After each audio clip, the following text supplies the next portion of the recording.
CGA Tour, a podcast unlike any other.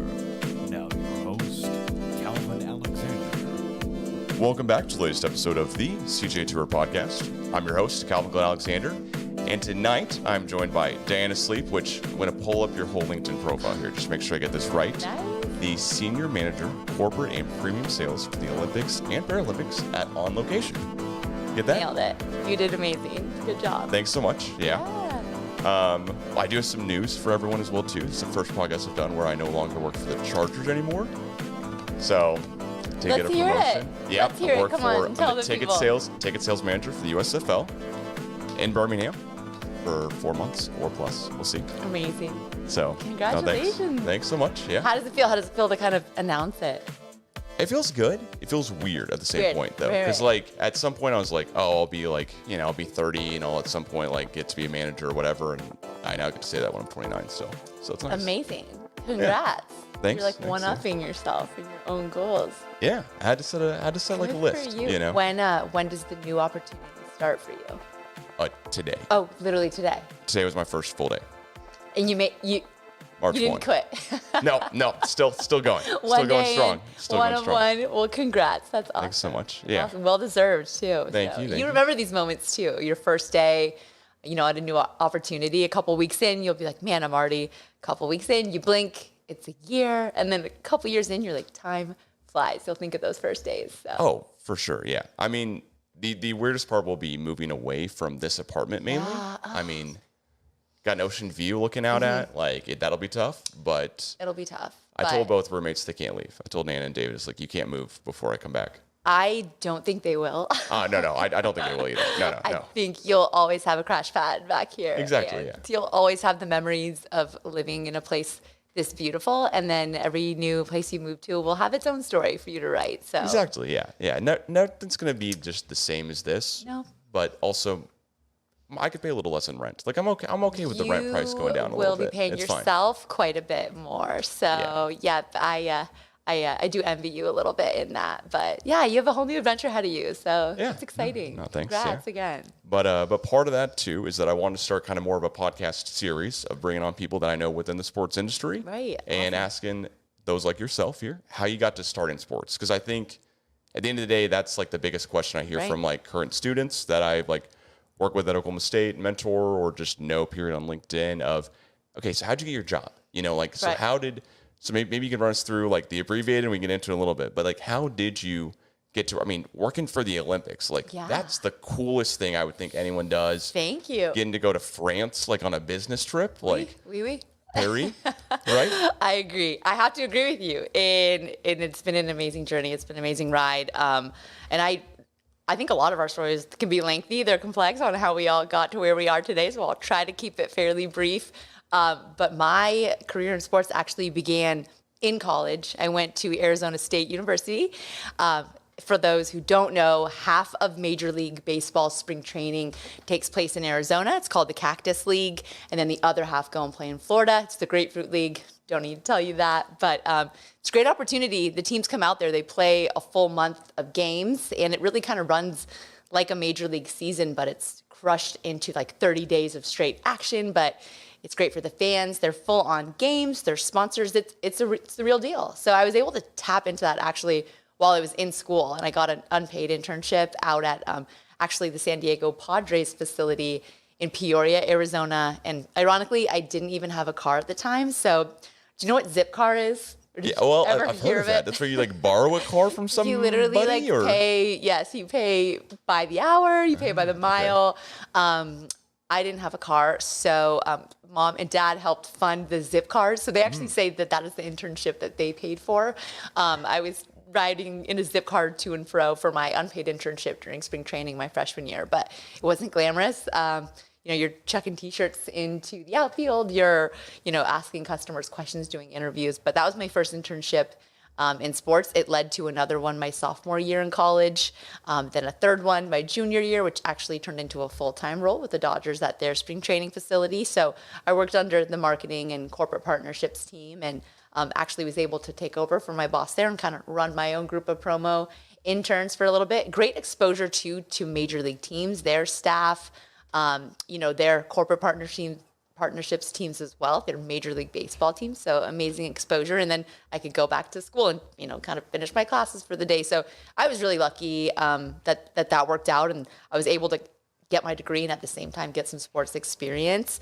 And that ultimately led to my next career move, which was, believe it or not, in minor league baseball. I looked out there and went, if Major League Baseball isn't as feasible, there's a ton of these minor league and farm system teams. So I went and worked in Memphis, Tennessee. I worked for the St. Louis Cardinals AAA team, the Memphis Redbirds. Yeah. Don't know if you've heard of them. I worked at AutoZone Park. I worked as a marketing assistant out there, helped with everything from, again, the promotions team and the sponsorship side. And then during the games, I actually worked in the control room, believe it or not, and ran sponsor paid content on the video board. So pressing buttons, I had a game script, one wrong button and all of a sudden the other team won the game. So that's a lot of pressure, but did that for about a season, then ended up getting hired by the Astros and went and worked for their minor league team down in South Texas for a couple of years. Went up to the big club in 2017, actually got a ring with the Astros, again, working in corporate partnerships. Worked my way out west to work for the Angels, made a little bit of a department switch. I went from the corporate partnership side to the premium side. So I sold suites, suite licenses, that sort of thing for about a year. And then COVID happened, took quite a toll on everybody's industry, but of course sports.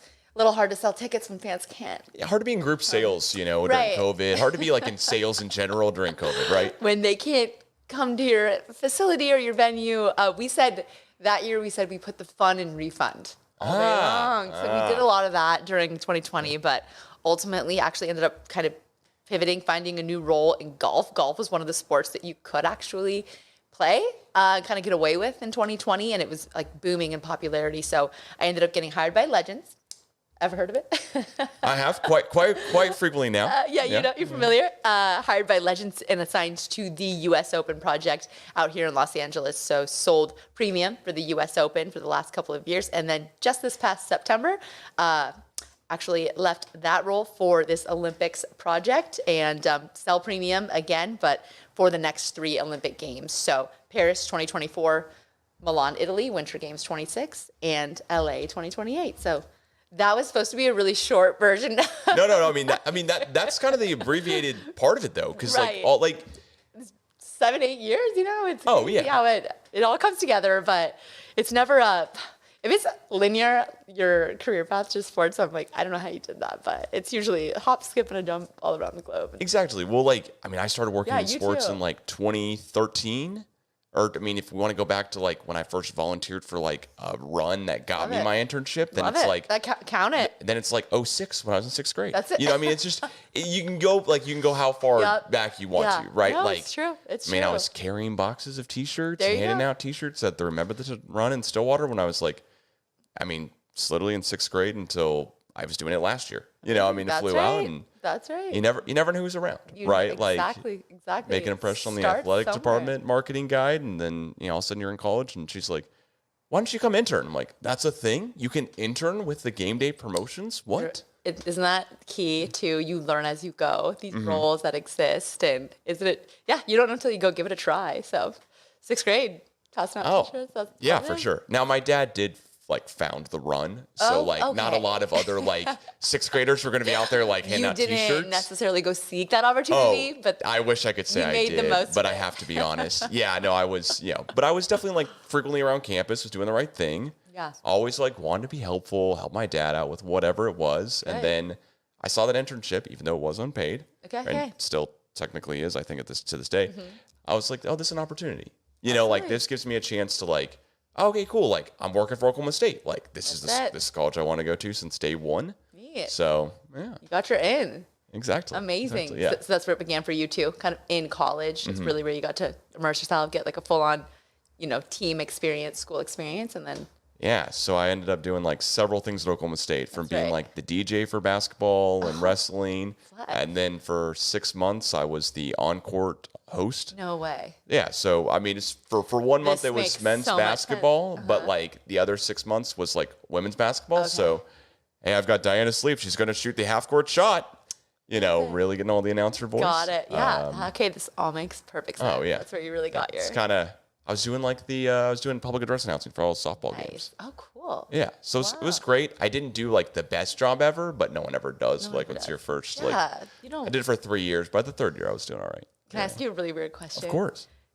At the beginning of kind of your announcing stage, did you ever hear your voice and cringe? Oh, for sure. Like, I feel that with my own voicemails and stuff like that. I'm like, oh no, that's not how I wanted to sound at all. Oh, I still like have some of the podcasts that I've taken down, and I'll go back at some point and I'll be like, wait, what is this? Or like I'll be flipping through to shuffle like every single thing that's on my iPhone song wise, and I'll pop it and it'll go, you're now listening to it. I'm like, oh no, god damn it. No, where's this from? Is this untitled track? Like, I got to switch this up. We're all our biggest critic. Oh, for sure. Yeah. I mean, if you're not, then like, and someone else got onto you, that's the issue. But agreed. Yeah, I would say at the time, it was a bunch of people telling me, you have a great voice. And I was like, oh, cool, thanks. And then all of a sudden, like, something later on worked out where it's like, hey, Calvin, have you ever done like announcing? I was like, no, why? No. Yeah. Well, we just had someone get sick, and that's always how it happens. Somebody like had a family, like, and that's unfortunate. Like, somebody got sick, but then like I did 2 games. The guy came back from being sick. He did the rest of the season, and he graduated. Like, I didn't take his job from him because he was sick, so I can feel good about that. That's how Major League Baseball players get their That's true. That's opportunities sometimes. Yeah. That's why we have AAA. I was putting more time in. I was really just rehearsing all of these softball names. I was looking over the pronunciation guide and being like, it's Calvin, not Caven. Oh, no, it's Caven. All right, no.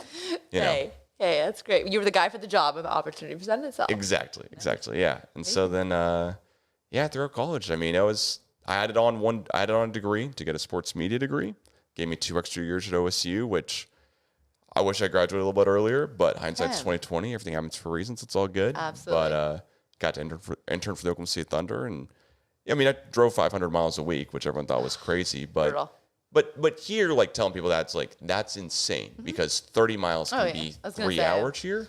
Yeah, if it was time, that's. But when I say 500 miles, it's because that's the more like, oh, that's the crazier part of it. Right. Like, oh, I drove like a total of 10 hours. It's like distance. Oh, well, 10 hours, but 500 miles is like, yeah, I mean, it doesn't exactly map out that way, but I mean, the point being is like, I was going 70 miles an hour on every highway, going 60 miles. Amazing. Like, it's Oklahoma, so it's not really that much traffic. Yeah, no, good for you. Good for you. Well, like, cool journey for you as well. Very no, cool. thanks. Yeah, yeah. I mean, Oklahoma City all the way to here. There you go. So, and then now back. So, yeah. Very cool. Very cool, Calvin. No, thanks. Yeah. So, well, what would you say like your passion is? Because at the end of the day, like, I mean, I'm excited to like go to work every single day. I think most people are, but then again, like, we are in sales, so you have to have that different type of energy level every single day too. Absolutely. So, like, what gets me out of bed every day? Yeah, exactly. What motivates me? Honestly, it is probably the people that not just my customers and my clientele, but they're a big part of it. It's also the people and the entity I work for and get to represent. We're really lucky that, we get to represent these sports properties, and then the product that we get to sell and deliver, it's very unique, and people are excited about it. That's why they call, that's why they visit our websites. That's why they, are excited to have on their calendar a call with somebody that's from the Football League, that's from the Olympics, that's from the USGA, that's from Legends with Chargers. Like, they're excited to take your call. You might be the conversation they're looking forward to the most that day, because what you may have to offer them is going to be such a unique experience and something that they're really looking forward to, or they don't know about yet, but they're excited about. So I know that our customers are enthusiastic, and I got to meet them with that enthusiasm and convey the value of our product. And that actually really fires me up. I love talking to new people and telling them about what we are going to be doing in Paris for the Olympics. I'm excited about that. I want them to feel that, through our call, through our video calls or in-person meetings. So that really gets me excited. And also being able to be a part of where the games are going to be in Paris and really seeing a picture of how this event's going to take place. I mean, I know what that looks like, and that gets me excited. So that drives me to wake up every day excited to do what I get to do. And then also, I mean, you can probably speak to this as well. We both have some experience at the same company. The people that you work with can really motivate you and make or break a workplace. But I love waking up and kind of getting to chop it up with my teammates and, the leaders at our organization. And that really gets me going too. So we're really lucky. Oh, we are for sure. And I cannot say more about like how the teammates I work with like one of my roommates. I mean, just getting to work with great people who are like really interested in working in sports is just kind of, and also like we're the people who are actually getting the people out there. Totally. Right. Like there's no middleman at the end of the day. Like it's not like, oh, everyone buys their tickets on Ticketmaster or something. It's like, no, like I helped you get to the stadium. Right. I helped sell your seat. Right. So. Do you ever have pinch me moments where you kind of have to go, wait, well, this is what I do for a living? Oh yeah. I mean, I never want to talk bad about it like a former team that I worked for, but like there's a difference between working for the NFL on the first game of the season, first game that's played in SoFi Stadium, period, regular season. It's the Dallas Cowboys, who I grew up rooting for in Oklahoma. Amazing. Get to play the Los Angeles Chargers. Like that was definitely like a holy cow. Yeah. What in the world? Like this is crazy. I'm getting paid to do this. Yeah. Because like with the Padres, when I started, opening day had already passed, so it wasn't a bunch of pageantry. Yeah. But then like when opening day came next year, it was like, okay, so this is the coolest thing by far and away. And then with the Pistons, it was opening nights when I worked for them too. Those are like those are the coolest things by far, right? Absolutely. Yeah. Sure. Couldn't agree more. 2024 Olympic opening ceremony. It's going to be insane. It's never been done on the water before. So it's essentially going to be like a boat parade down the Seine River in the heart of Paris. So, I mean, even the renderings of it, kudos to our graphic designer for doing the best they can to paint what that picture is going to look like. But over 10,000 athletes distributed on various boats. Also a program, because, opening ceremonies has its own dance component and performances and musical numbers and whatnot. And then they weave into that this introduction of all the athletes that are going to be in the games. So, I mean, when I say a ton of planning, I mean a billion details go into this production, and just the security detail alone, and outflux of thousands and thousands of people to these hospitality areas and grandstands. It is going to take a ton of work, but it's going to be, whether it ever happens again, we don't know. It could be, it really is going to be a once in a lifetime opportunity. And we had the opportunity as a sales team to go. We went to the Seine River. We did a walking tour, like a 3-mile walking tour around the Seine to really get a sense of what the parade route's going to be like. And just being there and walking across the bridges and kind of looking down and seeing the boats and the barges, just getting a picture in my head too of how it's going to be. For folks that are watching it on TV, obviously that's still going to be amazing, but to be there and be on site with probably 600,000 people, honestly, on site, it's just going to be spectacular. It'll be like, I'm already anticipating it will be one of those moments I will never forget for the rest of my life. So take a couple photos, really enjoy it, right? Like, put the phone away for a little bit, take a few, and then stash it. Yeah, then maybe, don't want to be like everyone watched the LeBron James when he hit the point record shot on their phone. I was like, yeah, but like I would have been doing the same thing. Like I would have had my phone out. I would have wanted to take a photo. You know what I mean? Point. Like that would have been it. And I love it too because you're all getting the same shot. Like, oh yeah, is your 10-second Insta story going to be any better than Jimmy's next to your? You know what I mean? Like, it cracks me up. I do it too. I'd be guilty of it. Look at me. Look at this. Oh yeah, I mean it's like this is the coolest thing I'm doing today or this week or this month or year or whatever. Like, I want to take a video of it. I want to remember it. I know. I get it. I totally get it. And also, like, I want to shout it out and show everyone else up that, like, oh, yeah, no, I mean, like, this is the coolest thing by far. Whatever, I was there. Yeah. Totally agree. Well, but on that note here, like, both of us have traveled distance to get to LA. Yeah.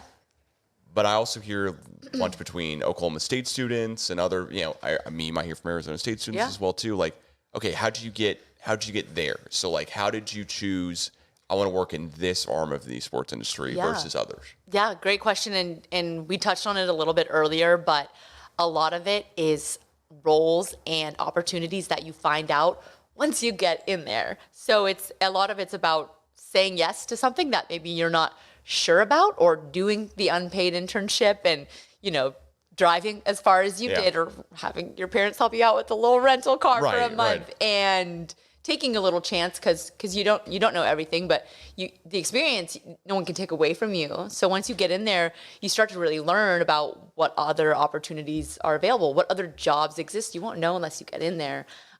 Particularly what I found in minor league baseball, these jobs don't pay much and they're a little lower profile than working for a major league team. But what's so great about my minor league baseball experience was you had the opportunity to wear a lot of hats, dip your toes into a couple different departments, whatever you were interested in.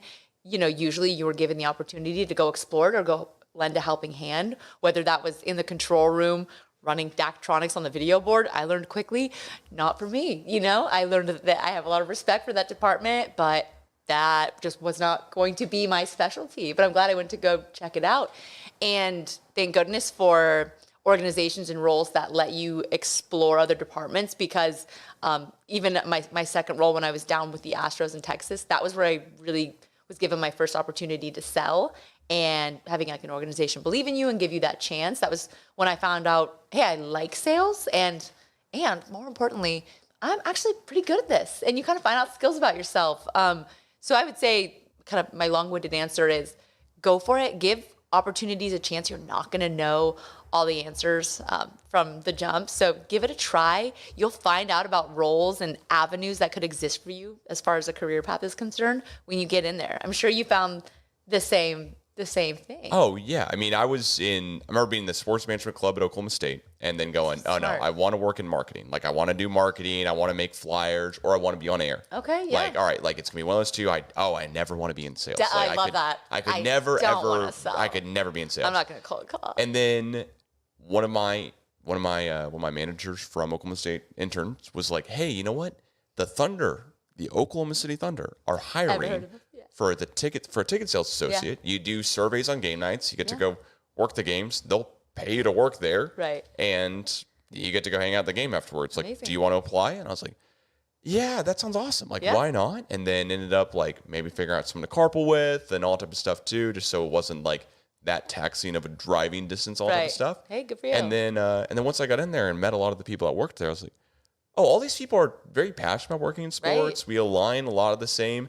And then also I just was like, you know what, at the end of the day, shout out to everyone who works in a different side of this, but this is what I connected with. This is where I was like, these are my people. Like, I get to use my voice on the phone every single day, and you're going to hire 10 of us every year. Right. It's not like I have a 1 in 500 shot at getting this. Now, there are a ton of people who have a tough time getting in the sports industry. It's very hard to do so, and that's part of it is, it's long hours, it's low pay, especially when you start. But if you can see the next steps, right? If you can kind of treat it like, for me, that first year of inside sales was more of this is like a GA. This is like, I'm a graduate assistant for a year, need to understand that I'm not going to graduate and automatically make a couple figures or whatever it may be, because I'm not an engineering major, right?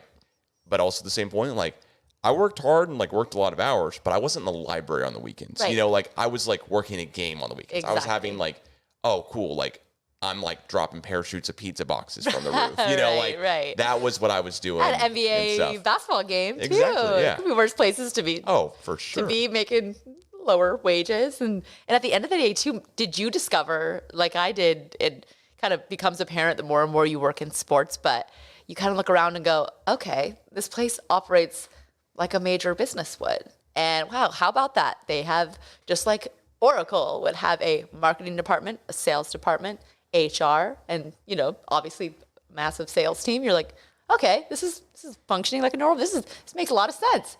I get why these departments work together, and it's kind of interesting the way you find that out, the way you work your way into sports. Oh, for sure. I remember getting basically told, hey, can you keep it down? Like the accounting department's trying to like work while you're like having lunch in here at 1:05 or something. I'm like, oh, so sorry. Then later on I get an email like, can't use the microwave anymore. Thanks, Calvin. I'm like, all right. I was too loud in the lunchroom. Like, they have an accounting department here. Like, there are people who are not just like yelling at each other on the phone because the person next to them is also talking to someone on the phone. Exactly. Like need to kind of learn how to be a little quiet. I get especially it. So it can be a rambunctious atmosphere, but that'd be my advice for anyone. It's just kind of like understand situational awareness is a big thing. Once you get out of college, you're like no longer just going to be just going, oh, yeah, let me throw you the T-shirt from 5 miles away. It's like, oh, hang on, so sorry. Yep, I'm walking back to stage HR again. Got to be keeping it down. Like back into business mode. Exactly. Yeah. Exactly. Fun, went to like, a couple of forums, and then all of a sudden I'm like, oh, yeah, I'm talking with salespeople all the time. Then I talked to my dad today on the phone. I was like, yeah, no, that's definitely on the agenda for later this week. I'll make sure to keep it in the pipeline. And my dad's like, okay, sounds good. Like, Dad, I'm really busy. Maybe like throw some time on my Calendly for like Thursday. Let me use the scheduling assistant feature and see when you're free and I'm free as well. We'll we'll work through this. We'll set something up. Yeah. Did you want a virtual tour of the? And it's all like, oh, wait a second. Like, I need to remind myself, oh, I just talked about sales for like 3 days in a row. Yeah. Maybe need to just chill out a little bit. Unplug it. Yeah. I totally know what you kind of hang out a little bit. That's funny. But on the advice front, what would your advice be to like people, like students currently in college, juniors or seniors, or those who've just graduated? Yeah. And I would offer it to basically everybody in college, whether you're a freshman or a senior. I think take advantage right away. I think everybody says networking, but I think to dive a little deeper, I think what's important about networking is finding mentors early on, connect right away. And by mentors, I mean somebody that you aspire to, you see them doing or conducting their lives and their career path in a way that you go, hey, I identify with that. I want to be like that. Connect with them and continue to foster that relationship. Ask questions, but also ask how you can still be involved with opportunities that they're involved with. Whether they do or don't end up working with you at the same organization too, you want to keep in touch with those mentors along your own career path, because you never know where they're going to end up. You never know where you're going to end up. And people that you look up to, they continue to live their lives and they continue to gain more and more experience down their own roads and their own journeys too. So for me, it's just been really important, write a handwritten note to a mentor that you met back when you were a freshman or a senior or a junior and see what they're up to in their world. And they will really, really appreciate that you're reaching out to them over the course of your years as well. So mentors, that's kind of my big thing. I think that's a great one. And I think it speaks to like how small the sports industry is as a whole, because my dad will use like, oh, that's the 6 degrees of Kevin Bacon or whatever. That's a funny thing. I always think like with sports, they're like 1 to 2 degrees, 2 degrees different, if that. So true. So true. How about you? What would you say? I mean, my biggest piece of advice would be, especially if you're like a junior, but even if you are a senior in college, like you're in college, like every single college I know of has like a sports realm. Like, so take advantage of what's on campus. Right. If you're going to graduate this semester and you're in the spring, you're like, well, there's no way I get an internship now. It's like, no, just go job shadow somebody. Like, so true. You know what everyone hates doing? Talking about themselves and like having people learn from them and having somebody like carry the box of papers they didn't want to for like one day. Like, no one hates that, right? Everyone's like, oh man, somebody wants to come hang out with me for a day? Right. That's cool. Right. No matter like what level you are. Some people can be like super busy. Yeah. But like you can always ask someone to coffee or whatever and take advantage of those times too. Right. So true. That's so key too. And I think, don't freak out if you're a senior and you don't know exactly, what it is you're going to do yet. There's time. There's definitely time. Yeah. I mean, and on like the mentor-mentee part of it. Yeah. What would you, I mean, you probably are mentoring a couple or you're a mentee for a couple. I mean, what would you say is the best advice you'd have of being a mentor or a mentee?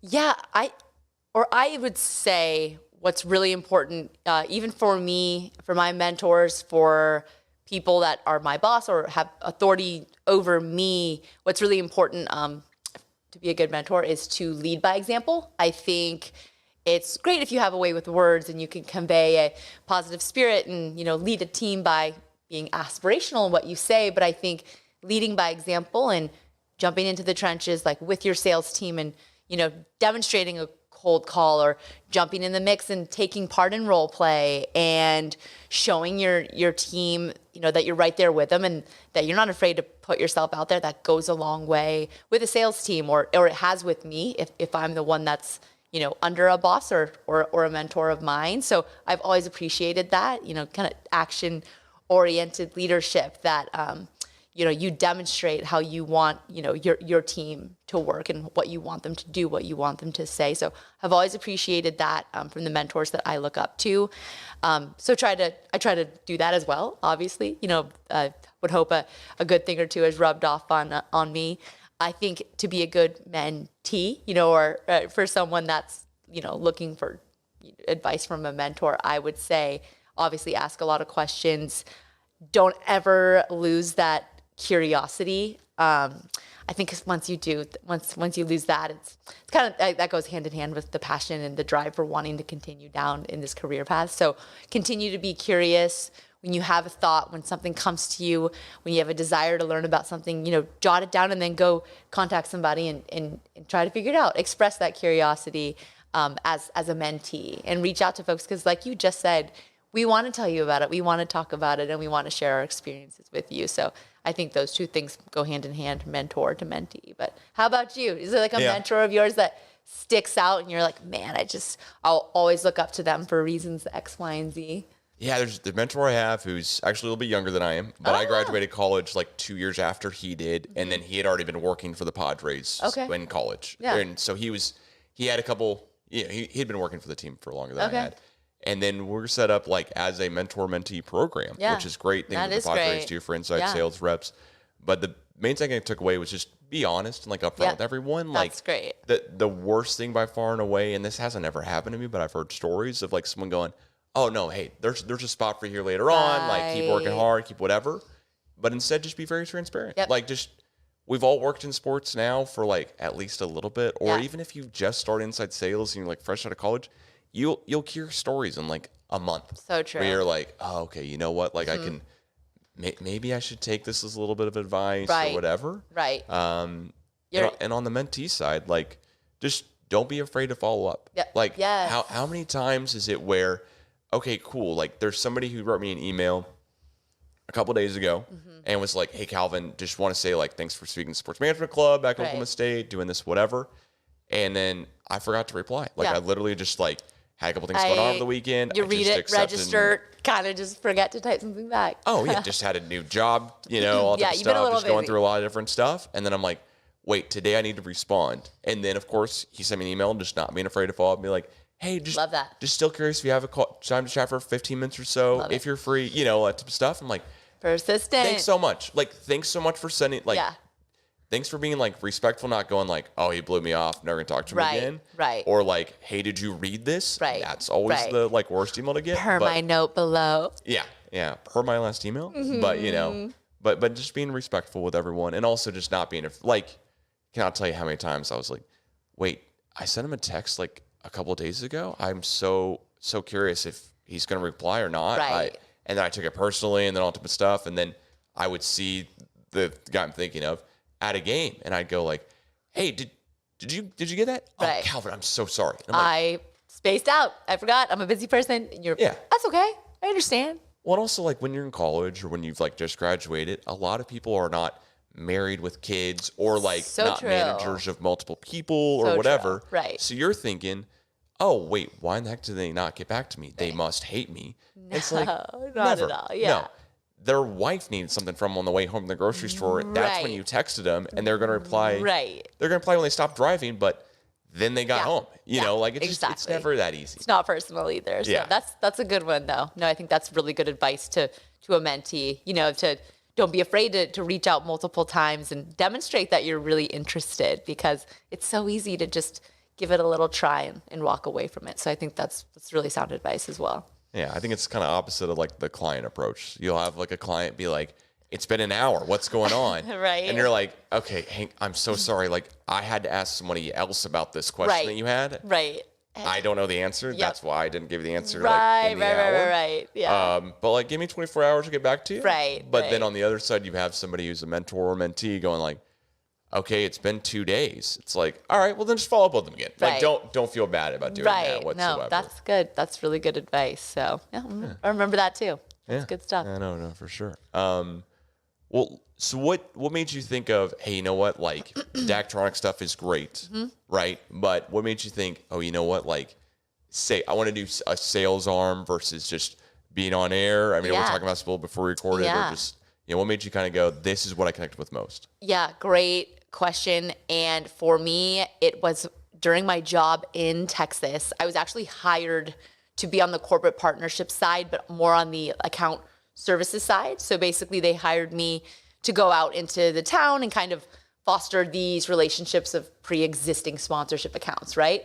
Essentially get in your car, drive about town, go see the customer, talk with them, talk about the partnership that already exists and what they might want to do. And I did that for the first time. It was kind of me on my own, repping our team. And I went, ooh, I really like the relationship side of this. I'm really enjoying representing our team, meeting with these people, discussing, the existing relationship and what we can do. And I thought, you know what? I'm loving this. I'm seeing opportunities where I can upsell and change accounts. And I'm like, I really think I could sell and do this with brand new prospects. So I went back to our leadership team, felt comfortable enough to do so and said, I really love my account management role. I'd like to sell. Would you guys be willing to give me the opportunity to manage accounts. I'll service these accounts. I'll make sure everything happens. But can I sell too? And they were like, okay, we'll give you a sales goal and a hurdle. You won't make commission until you reach this number of NB, of new business accounts. And I said, okay. Minor league baseball, so all things scale. I think it was like an $130,000 sales goal. I think I made $19 commission my first year, but the best $19 I ever made. Oh, by far and away. Got to be. 2 reasons. One, it was like, heck yeah, I made 130 grand. Like, for this team, this is so cool. I feel so accomplished. And then B, it was like, I can do this, I can sell.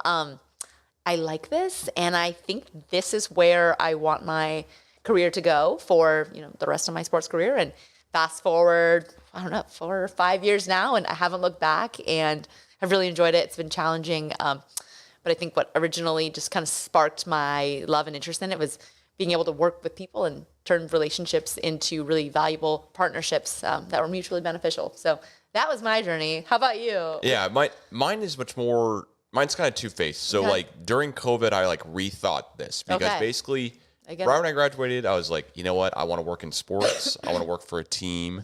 I want to like not necessarily have to rely on like a news station or just, some type of person going, hey, that sounds, Taco Tuesday. That's been played out. I didn't want to have to like answer to that or whatever. And instead I was like, you know what? I kind of want to be able to like go in, work for a team, and then whatever I put in is what I get out. Right. And then during COVID, it was much more of that. It was like, you know what? Like, do I really want to do this? Like a lot of like double thinking.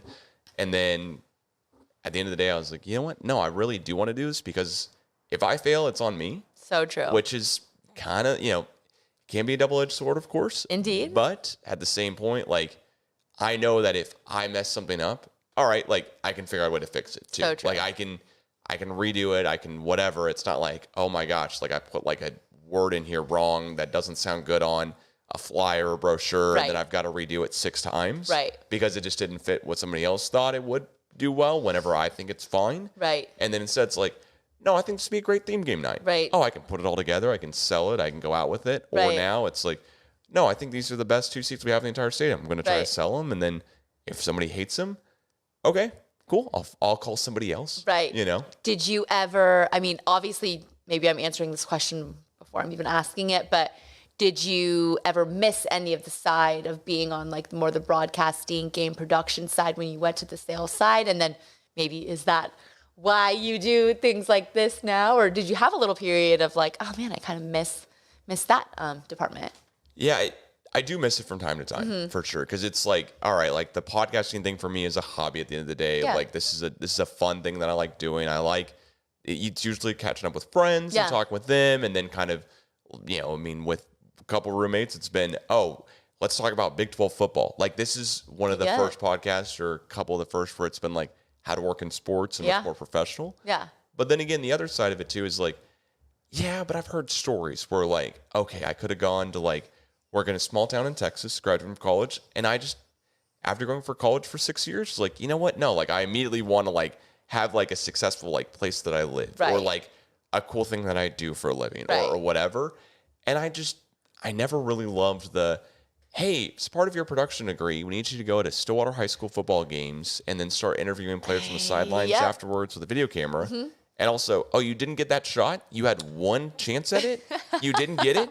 Wait, what do you mean you didn't get it? Yep. And I'm like, I was running to the other side of the stadium to try to get it. Yeah, like, I'm sweating because I was standing in the Texas seat. It was so much anxiety, so much pressure. Yeah. And now it's like, oh, I said 10 wrong words on a phone call? Well, all right, I'm going to call somebody else because they probably are going to buy anyways, or I can chalk it up to whatever. Right. Oh, that is the beauty of sales. There's some rejection involved in it, like no other department. But I mean, these are my dad's words, but every no gets you closer to a yes, and you have a lot of opportunities to turn that frown upside down. Oh my gosh, I'm so cheesy. Oh, no, but I mean, like, we've all heard those terms. Oh, yeah, for sure. Yeah, a lot of chances to kind of, you're right. Your career and your success is very much in your hands. So you got to hold yourself accountable. You were right about saying that, but at the end of the day, sales can be incredibly rewarding. And if you work hard, you can essentially attain that feeling almost every day on the job. So yeah, and it's a great thing when I know if I've done a good job or not. Yeah. Like I can put together like a great video. Right. I can put it out there. People can go, great video. Awesome. Like, well done. You know, a bunch of likes, whatever, can do like a bunch of numbers. Or I can like sell something that's worth a lot of money. That's right. And then I can go, okay, well, I know what I sold was like definitely a good thing. Right. This video, like, there's always going to be people who For just sure. are like, oh, he could have sold them higher or lower. And there's always people who can have said, oh, you made a better sure. video or whatever. Right. There's always room for improvement. Yeah. But the room for improvement side is generally a little bit less on the sales side of it. And too. in sales, you know exactly from a monetary perspective how you are contributing to the organization. Not trying to say that videos and content isn't incredibly valuable, and there are ways to evaluate, you know, how much each post and whatnot is worth. But when you're selling, you're reminded every day of your contribution to the organization, which can be a really motivating factor. So. Oh yeah, and I think a huge part of it too is just the pride. Yeah. Like, okay, like, Very yeah, true. no, I sold like Carrie and I sold Joe and Yeah. I sold Melinda and I sold Yeah. whoever, like, and they love coming out to games. Yep. They're sending me referrals. And then you've, of course, got the other side of it where people are just like, one to drive a knife through the back of you. But that's going to happen no matter what you do in any job. I just say the cool part about being in sales or doing that is that you do like look forward to those relationships. Absolutely. You know, I mean, Absolutely. it's So not true. just the coworkers or just whatever. And yeah, it would be cool if like Justin Herbert and I were best buds, but You're not? no, unfortunately, you know what? I just Still I can't figure out fostering that why. relationship? Yeah, I can't figure out why. Yeah. He didn't go to the same college as me. I don't He's know. not from the same area of the country. Yeah. But never became great It's, friends. it's yeah. never too late. You know, you never know. Yeah. Maybe you guys will be eating at the same place one day. It's Oh, yeah, barbecue. maybe by far and away. Yeah. I mean, I won't forget, like, when I was inside sales with the Padres, my dad called up one day and he goes, hey, you know the Padres are playing in the Rangers this year in Texas, right? It's like, oh, yeah. And he goes, so are you going to the game? No, I will not be. And then later on, he laughs a little bit and he's like, I know, you know, I'm just giving you a hard time. Like, but you're not traveling with the team? Yeah, I'm like, you're not on the bus? no, I'm not. You're I'm not not. suiting Yeah, up? I'm not traveling with Will Myers because at the time it was Will Myers and not Machado yet. But yeah, I was like, I'm not going with the team. Dad, yet, 'cause actually, that's the I don't way to- have a uniform. Oh yet. yeah, I'm not on the team. I'm actually Yeah. not the backup catcher, but common mistake. Yeah, People think that. and the other big deal too is like if they actually like needed somebody, it's like, oh, they're not going to call you, and I'm like, no, but There's actually, 3 minor league teams underneath them that they'll Yeah, probably pull you know. from, but you're ready. oh, I'm sure you'd do it. I would try my best. Same, I would same. definitely like be out there. I'd be running full like Yeah, dead sprint to for sure. first. I get thrown out by a mile and a half because I'm not an athlete, but like Be a great story. all of us would be. Oh yeah, yeah. I would not be story. afraid to like step in and take some at bats. Yeah. knowing full and well like I would not even see the pitch as it's coming across the plate. All good. Respect, though. Very cool. Well, as we kind of wrap this up, do you have any other advice for those who are currently like working in sports, like you or myself, who like, hey, you know what, like now I'm an account executive or I'm an inside sales or whatever, and I want to get to the next step, or just like I want to like keep progressing here. What should I do? I think what's helped me personally in my career, I think it's overlooked sometimes because it is something that you can't really quantify, but I think attitude is really, really important. If you know, they always ask you, like, what would your peers say about you? How would your peers describe you? I would hope that my teammates and my clients and my boss would describe me as someone that comes to the office with the same consistent positive attitude every day. I think that makes me an enjoyable person to be around and work with and support from an organizational standpoint. And then also I hope that my clients feel that way too.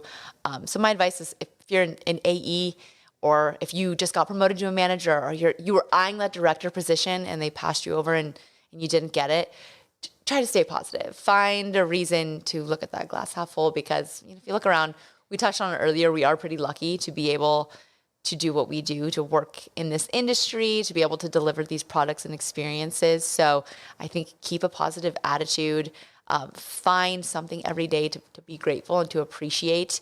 And like I said, whether you feel like it's being recognized or not, I can tell you it is. And like I said, it may not be quantifiable, but staying positive and being somebody that people like to work around really will help you in the long run. And should that be a consideration, if it's you and someone else for that next promotion, guaranteed, if you had that can-do attitude, they're going to choose you next time. So that would be my advice. How about you? Anything else that you... I could not echo that more. Okay. I mean, I think at the end of the day, like, yeah, your attitude is going to bring you the most success. 'Cause Yeah. you and I've, both worked for teams that have not had a ton of success, and then we've gone to teams that, who doesn't want to buy Olympic tickets, right? Like, true, who doesn't want to buy Chargers tickets? Right. But we previously worked for teams where, like, the attitude's been harder. Because it's like, oh, I'm selling a team that's like, at the time, like rebuilding or is on the come up or whatever. Yeah. But if you can have that attitude and just really, if I'm adding on to it, surround yourself with others who have the same attitude you want to have. So true. Because like, I cannot say how much that before COVID, I'd be like the guy who was going, we have to be here till the 7th inning. Right, You've got to be kidding me. Right. It's only the 3rd inning. It's been 3 hours. Or oh my gosh, we have to be here after the 3rd quarter. Like, oh my gosh. Right. And then during COVID, it was a little time for reflection, a little time to like rethink about it and go, miss the ballpark. Oh, like I get, and it's okay. You work like a 12-hour day in sports. Like no one's happy in the 11th hour. Let's be honest. True. But I also want to say like, I'm still happy to go to work the next day. So like. true. Right. One day can be bad, but not every day can. So and true. it's just it's good to keep in that like attitude and perspective. Yeah. Maybe that's a good way to good way to phrase it for sure. No, that's good stuff. Good stuff. Oh yeah. Man, Well, we covered a lot. we did. Well, thank you so much for joining here on My pleasure. the CGA Tour. Where can people just find you on LinkedIn? Yeah. I mean, what's the best like way to find you if people are like want to hear more from I'm Diana? active on LinkedIn. I post all my sports travels on my Instagram. So you can totally find me on Instagram, Diana Sleep. I will pop up right away, but I'm always posting about where I am, and I do get to travel quite a bit. So and don't be afraid to reach out. Like Calvin said, be persistent, reach out. I'd love to talk to you. So For sure. And again, congratulations to you. Thanks so much. Day one, Thank you. starting with a bang. Good for you. Really excited for you and to see everything that you accomplished. So congrats. Thanks so much. Yeah, I will tell people frequently, this is the first day that counted. Several other days have counted for this project, but but this is the first day that counted. Day one, baby. Yes, of course. So please follow at the CGA Tour on Twitter and Instagram for more, and catch you on the next episode.